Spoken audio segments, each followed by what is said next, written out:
बातमीपत्रामध्ये आता पाहणार आहोत 25 मिनिटात 50 बातम्या अतिशय वेगवान स्वरूपात सुरुवात करूयात। दौंड विधानसभा मतदारसंघातील महाविकास आघाडीचे उमेदवार रमेश थोरात यांच्या प्रचार सभेला तुफान गर्दी झाली होती। यावेळी दौंड विधानसभा मतदारसंघात भाकरी फिरवायची वेळ आली आहे असा विश्वास अमोल कोल्हे यांनी व्यक्त केला। तर आमदार विकत घेता येतो हे भाजपने दाखवून दिलं असा टोला देखील त्यांनी लगावला।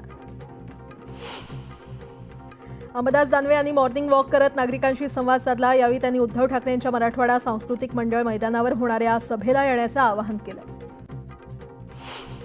नरहरी झिरवळ यांनी जाहीर सभेत उपमुख्यमंत्री अजित पवारांचं तोंड भरून कौतुक केलं।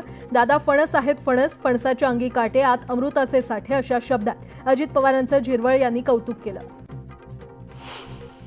उल्हासनगरमधील मनसेचे उमेदवार भगवान भालेराव यांच्या प्रचारासाठी शर्मिला ठाकरे आज उल्हासनगरमध्ये जाणार आहेत। शर्मिला ठाकरेंच्या रोड शोमुळे मराठी बहुल भागांमध्ये मोठा फायदा होण्याची शक्यता आहे।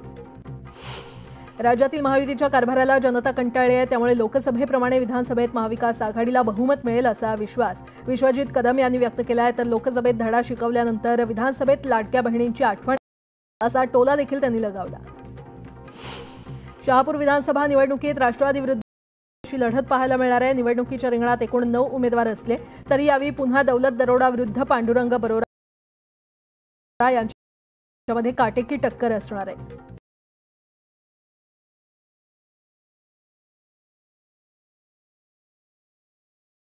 मुस्लिम जमातच्या 13 पैकी 11 ट्रस्टींच्या सह्या असलेलं पत्र काढून त्यांनी जुन्नरच्या देवराम लांडे यांना वंचितमधून उमेदवारी मिळालेली आहे। देवराम लांडे गावोगावी फिरत मतदारांच्या भेटी घेत आहेत। प्रचारादरम्यान शेतकऱ्यांना शेती कामातही मदत केली। दापोली मतदारसंघात मनसेचे उमेदवार संतोष अबगुल यांनी प्रचाराचा शुभारंभ केला। यावेळी शिवसेनेचे योगेश कदम आणि ठाकरे गटाचे संजय कदम या दोघांवरही आपण भारी पडणार आणि विजयी होणार असा विश्वास संतोष अबगुल यांनी व्यक्त केला। भिवंडीत असुद्दीन ओवैसी यांची सभा पार पडली। यावेळी त्यांनी भाजपसह महाविकास आघाडीवर हल्लाबोल केलाय। मोदी आता सर्वत्र भाषणात सांगतायत हम एक है तो सेफ है, आम्ही 10 वर्ष सुरक्षित नव्हतो का, अनेक है तो अखंड है, हे आमचं त्यांना उत्तर आहे असं ओवैसी यांनी म्हटलंय। गृहमंत्री अमित शहांच्या सभांचा धडाका पाहायला मिळतोय। सिंदखेडा विधानसभा मतदारसंघाचे भाजपचे उमेदवार आमदार जयकुमार रावल यांच्या प्रचारासाठी ते जाहीर सभा घेणार आहेत। चाळीसगाव मतदारसंघात ते भाजप उमेदवार मांगेराम चव्हाण आणि जिंतूरच्या उमेदवार मेघना बोर्डीकर यांच्यासाठी शहांच्या सभेचं आयोजन करण्यात आलंय। मुख्यमंत्री एकनाथ शिंदे आज पालघर दौऱ्यावर आहेत। यावेळी राजेंद्र गावितांसह विलास दरे यांच्यासाठी जाहीर सभा ते घेणार आहेत। मनोर येथील मैदानावर जाहीर सभा घेण्यात येणार आहे। उपमुख्यमंत्री देवेंद्र फडणवीस आज नांदेड आणि अकोल्याचा दौरा करणार आहेत। नांदेडच्या मुखेडमध्ये त्यांची जाहीर सभा होणार आहे, तर अकोल्यामध्ये भाजप उमेदवार हरीश पिंपळे यांच्या प्रचारासाठी फडणवीसांची सभा होईल। अजित पवारांची मानवत येथे जाहीर सभा होणार आहे। महायुतीचे उमेदवार राजेश विटेकर यांच्या प्रचारासाठी वालिबाचा मळा या मैदानावर जाहीर सभेचं आयोजन करण्यात आलंय। तर बीड मतदारसंघात योगेश क्षीरसागर यांच्या प्रचारासाठी जाहीर सभेचं आयोजन करण्यात आलंय। विखे पाटलांच्या शिर्डी मतदारसंघात शरद पवारांची सभा होणार आहे। महाविकास आघाडीच्या उमेदवार प्रभावती घोगरे यांच्यासाठी शरद पवार सभा घेणार आहेत। शरद पवार यांची आज भोसरीतील गावजत्रा मैदानावर जाहीर सभा होणार आहे, तर गुरुवारी पिंपरी आणि चिंचवड विधानसभा मतदारसंघात त्यांचा रोड शो होणार आहे। काँग्रेस अध्यक्ष मल्लिकार्जुन खरगे यांची लातूरमध्ये जाहीर सभा होणार आहे। लातूरचे काँग्रेसचे उमेदवार अमित देशमुख यांच्या प्रचारासाठी खरगेंची सभा होणार आहे। भाजपचे राष्ट्रीय अध्यक्ष जे.पी. नड्डा यांची शिर्डीमध्ये जाहीर सभा होणार आहे। राधाकृष्ण विखे पाटलांच्या प्रचारासाठी नड्डा यांच्या सभेचं आयोजन करण्यात आलंय। कोकणात निवडणुकीच्या प्रचाराचा धुराळा उडणार आहे। उद्धव ठाकरे आज कोकण दौऱ्यावर आहेत। यावेळी ठाकरेंच्या कोकणात 3 सभा होणार आहेत। सावंतवाडी कणकवलीसह मालवणमध्ये ठाकरेंची सभा होणार आहे। उद्या पंतप्रधान मोदींची नवी मुंबईमध्ये जाहीर सभा होणार आहे। या सभेमुळे वाहतूक कोंडीचा प्रश्न निर्माण होण्याची शक्यता असल्यानं काही मार्गांवर वाहनांना प्रवेश बंदी असेल। उद्धव ठाकरेंच्या बॅगेची तपासणी केल्यावरून सुप्रिया सुळे यांनी टीका केलेली आहे। रडीचा डाव खेळला जात असून फक्त विरोधी पक्षाची बॅग चेक केली जाते, जे सत्तेत आहेत त्यांच्या बॅग का चेक केल्या जात नाहीत असा सवाल त्यांनी केलाय। छगन भुजबळ आणि शरद पवारांची नाशिकमध्ये काल भेट होता टळली आहे। येवल्यातील सभा झाल्यानंतर शरद पवार कोपरगावच्या दिशेने निघाले होते आणि यावेळी दोघांची भेट होता टळली। मुंबईला जगातल्या प्रमुख शहरांच्या यादीमध्ये बसवण्याचं काम पंतप्रधान मोदी करतायत। माझा कार्यकाळ संपण्याच्या आधी मुंबईतून एक बांगलादेशी आणि रोहिंग्यांना वेचून वेचून बाहेर काढण्याचं काम भाजप करणार आहे, असं आश्वासन अमित शहा यांनी दिलंय। मागील 70 वर्ष पाकिस्तानची जी भाषा होती तीच आता काँग्रेसची झालेली आहे, असा हल्ला चढवत पंतप्रधान नरेंद्र मोदी यांनी पुण्यातील प्रचार सभेत काँग्रेसला लक्ष्य केलं। यापूर्वीच्या पुण्यातील लोकसभा प्रचार सभेत ज्येष्ठ नेते शरद पवार यांना भटकती आत्मा असं म्हणणाऱ्या मोदी यांनी या सभेत मात्र पवार यांच्यावर एक शब्दही काढला नाही। पुण्यात पंतप्रधान मोदींच्या सभेवेळी तरुणांना घोषणाबाजी केली। मराठ्यांना आरक्षण मिळालं पाहिजे असं म्हणत एक मराठा लाख मराठाच्या घोषणा देण्यात आल्या। यावेळी पोलिसांनी या तरुणाला बाहेर नेलं। बुलढाणा जिल्ह्यातील जळगाव जामोद मतदारसंघात स्वराज्य पक्षाकडून प्रशांत डिक्कर यांना अधिकृत उमेदवारी देण्यात आलेली आहे। डिक्कर यांनी घोड्यावर बसून मतदारांशी संपर्क साधला।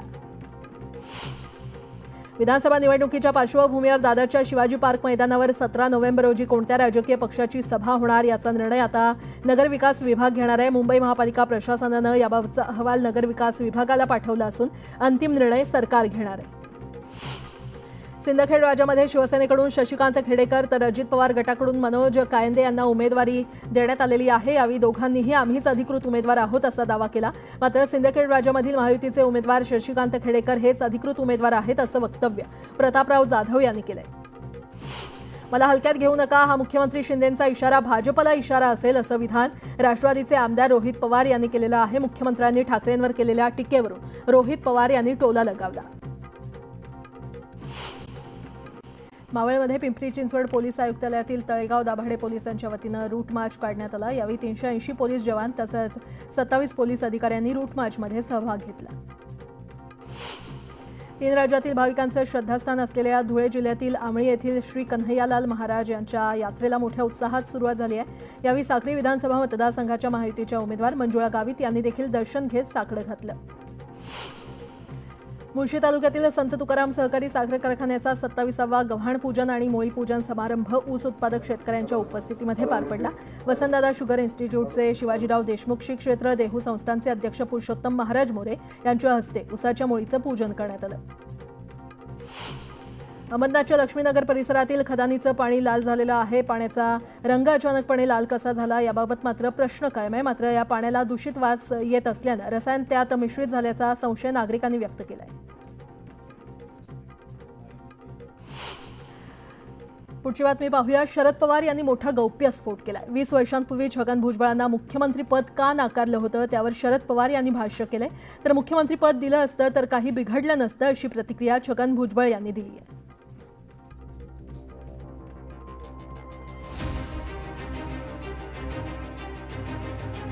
राष्ट्रवादी काँग्रेसला त्यांचा मुख्यमंत्री बनवण्याची संधी आली होती। 2004 मध्ये झालेल्या विधानसभा निवडणुकीत Rashtrawadi Congress single largest party म्हणून समोर आली। राष्ट्रवादी काँग्रेसनं सर्वाधिक 71 जागा जिंकल्या होत्या। 69 जागा जिंकून काँग्रेस दुसऱ्या स्थानावर होती, तर शिवसेना आणि भाजपनं अनुक्रमे 62 आणि 54 जागा जिंकल्या होत्या।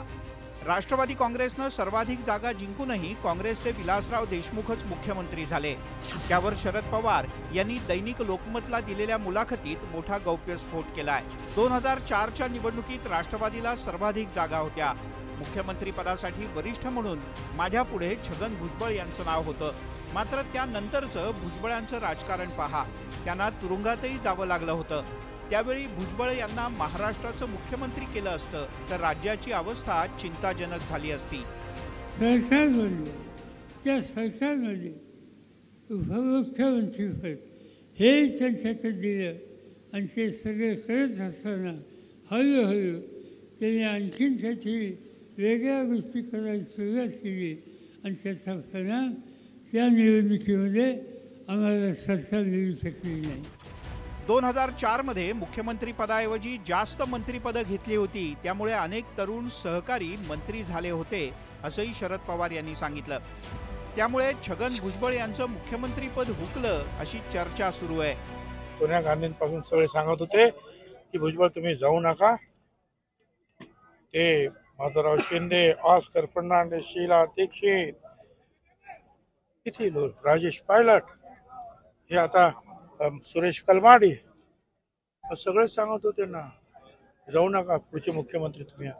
पण मी पवार साहेबांबरोबर राहायचं ठरवलं 2004 मध्ये राष्ट्रवादी काँग्रेसनं सर्वाधिक जागा जिंकल्या पण मुख्यमंत्रीपद घेतलं नाही। यावरून अजित पवार यांनी अनेकदा नाराजी बोलून दाखवली। मात्र त्यावेळी मुख्यमंत्रीपद का घेतलं नाही याचा गौप्यस्फोट करून शरद पवार यांनी नव्या राजकीय चर्चेला तोंड फोडलंय। Bureau report, news 18 Lokmat.